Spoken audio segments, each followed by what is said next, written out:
Well, the truth is that all of us, it's human nature, that I always do what's beneficial for myself. Whoever is in a better position of power has the ability to be more corrupt. The ordinary people, yeah, I'm not saying anything new. It's all clear. From the history of the past few centuries, we see that that's how it is in all countries. And if there's still some rulers in South America or Asia, then soon they'll be replaced and they'll have a parliament or a republic there and so on. But it's going and growing, the phenomena itself in recent years. We are at a dead end. That's the problem.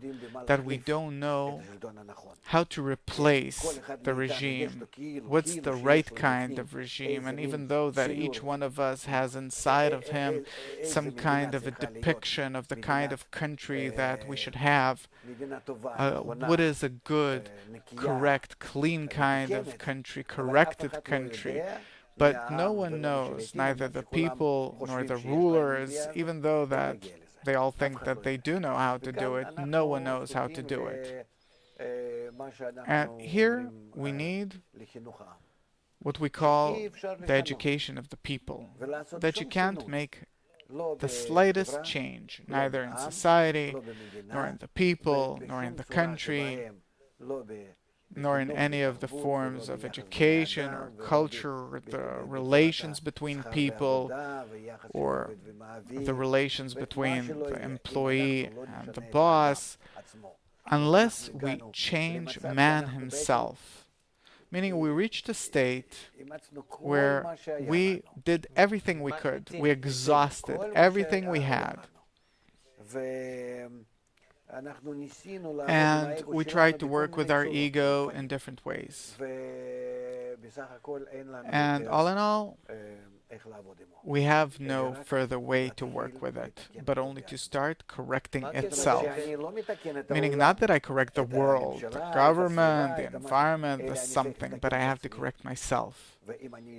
And if I correct myself, then as a result, society will become corrected, and the government, and the country, and everything. What's the relation, the connection between correcting myself and corruption? This I don't get. Because it all depends on the person. If in the past we had no corruption because everything belonged to the king and he was allowed to do whatever he wants, afterwards there was corruption that is somehow agreed upon among the leaders, the great ones, and we, the little ones. You know, they're big officers having big positions in the government, so I'm not asking about that. They're bourgeois, and I'm a simple person, little simple person. So, but now that we say that everyone's equal, so if a person is in some kind of a position and he has to make a living from that position and he has to function in that position, so he deserves to receive such and such a salary. But he uses his position for his own benefit. That's called corruption. What does it cause in our society? Because there's actually something that we're exerting against our society. We're as if introducing a kind of disease into our society. We can't do it any other way. We want for our benefit and we harm others.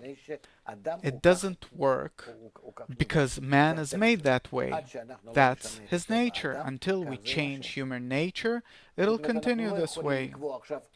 Meaning, we can't set a different kind of connection between us now, which we call government, society, politics. It won't help. Everyone's yelling, I'll do it, who are you to do it? You're an egoist just like everyone else. You'll do the same, maybe a bit differently. And especially you'll come to power in order to steal like everyone else. We see this, we're already experienced in the field, meaning we have no other advice left, but instead of correcting our relations, to first of all correct man, and then our relations will change. If a corrected person would be in power, he wouldn't be corrupt. How could it influence him? How could it affect him? And for him, the main thing is to see the country, the people in a corrected manner. If he has a superior idea exalted idea beyond any of his personal values? How could it be that he'll be in pursuit of money or honor? Tell me. What will he pursue? The upper idea. What is the upper idea? The upper idea is to bring everyone to perfection, to bring his people, his country, to the best possible state, the right kind of connection, quality. Today, is there such an option that someone will enter the political system and behave differently? No. For this, he has to be a corrected person. For his ego to be corrected. That instead of having a desire to take everything for my own benefit, to have a desire to bestow to others. Meaning what? Meaning to know what the others need and to want to fulfill them with everything possible. And then, according to that desire, you create circumstances for him, a place from where he can bestow to others, and then you have grading. To the extent to which a person is corrected, according to the extent of his correction, he deserves to be on such and such level in order to bestow to others. He corrected himself internally even more. He has a greater ability to bestow to others, so you give him more. The media, the treasury, the educational system, cultural system, the military, and so on, according to his ability to work for the benefit of society and not for his own benefit, meaning according to the level of the correction of his ego. And how will the public judge who's corrected more or less in order to give him the power? The public has to also be in a certain corrected state for that. What do you mean? Meaning for everyone to be connected, for them to want to be connected, to have ties of love between them, of love another as thyself. They have to be drawn to it. It has to really be a homogeneous platform for all the people.